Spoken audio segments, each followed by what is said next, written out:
어머, 비가 올 모양이네요. 봐요, 저토록 시꺼먼 구름이 벌써 하늘 절반 정도를 가리기 시작해서 멀리서 천둥이 울리는 소리도 들리고 한 5분만 있으면 벌써 내리기 시작하네요.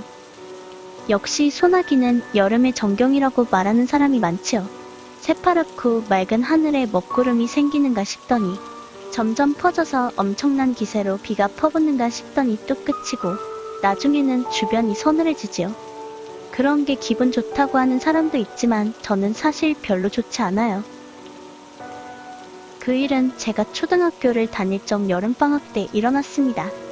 그날은 엄청 더웠던 날로 아침부터 기온이 올라가서 오전 중에도 30도가 넘었지요. 너무나 더워서 밖에 나갈 마음도 들지 않고 아침부터 거실에서 에어컨을 틀고서 뒹굴대고 있었어요.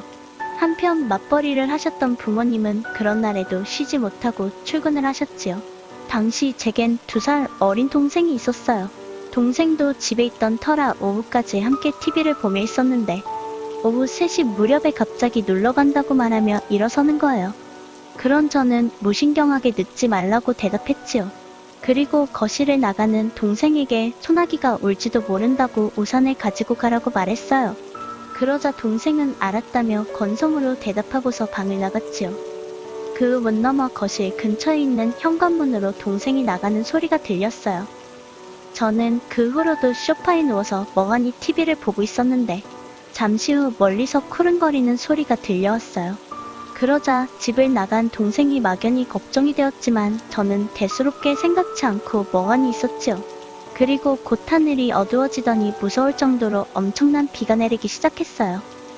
비는 30분 정도 거세게 내리다 갑자기 하늘이 맑아지더니 날이 개었어요. 어디선가 숨어있던 매미도 아무 일 없었다는 듯이 다시 울기 시작했고요. 그로부터 몇 분 후 현관문이 열리는 소리가 들리더니 다녀왔다고 말하는 동생의 목소리가 들렸어요.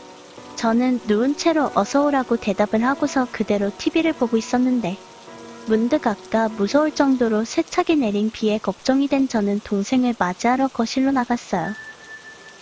현관에는 푹 젖은 동생이 서 있었습니다. 비에 젖은 머리카락이 머리에 찰싹 달라붙고 몸에서 물방울이 뚝뚝 떨어지고 있었지요. 저는 어이가 없어서 우산은 쓰고 다닌 게 맞냐고 묻자 동생은 저를 보더니 비가 엄청났다고 바보같이 웃었습니다. 저는 감기에 걸릴까 걱정이 되어 동생을 향해 목욕하고 옷을 갈아입으라고 했어요. 그러자 동생은 알았다며 2층 욕실을 향해 후다닥 달려갔습니다. 동생이 지나간 자리엔 물방울이 뚝뚝 흘러 자국이 2층까지 이어졌어요. 저는 동생을 향해 바닥에 흘린 물방울을 제대로 닦아놓지 않는다면 엄마한테 혼난다고 말했습니다. 그러자 동생은 이따가 할 거라며 욕실로 들어갔지요. 저는 다시 돌아가서 TV를 보기 시작했어요. 2층 욕실에서 동생이 샤워를 하는 소리가 희미하게 들렸습니다. 그런데 그로부터 잠시 후 또 다시 현관문이 열리는 소리가 들리더니 이어서 다녀왔다고 인사하는 동생의 목소리가 들려왔습니다. 상황이 전혀 이해가지 않던 저는 일단 현관으로 나갔습니다. 그러자 거기에는 하나밖에 없는 제 동생이 당연한 듯이 서 있었지요. 동생은 저를 보더니 비가 엄청 왔다며 역시 누나 말을 듣길 잘했다고 고맙다고 말했습니다. 그리고 비에 젖은 우산을 우산꽂이에다 넣었는데 아까 제가 본 동생의 모습이 거짓말인 양 지금 동생의 몸에는 젖은 흔적이 전혀 없었어요. 당황하는 저를 동생은 이상하다는 듯이 쳐다봤어요. 아까 돌아온 거 아니었냐고 추궁하는 저를 마치 자신에게 장난이라도 치는 것인 양 동생은 대수롭지 않게 넘기고서 거실로 들어갔습니다. 등골이 서늘해진 저는 2층 욕실을 향해 서둘러 달려갔습니다.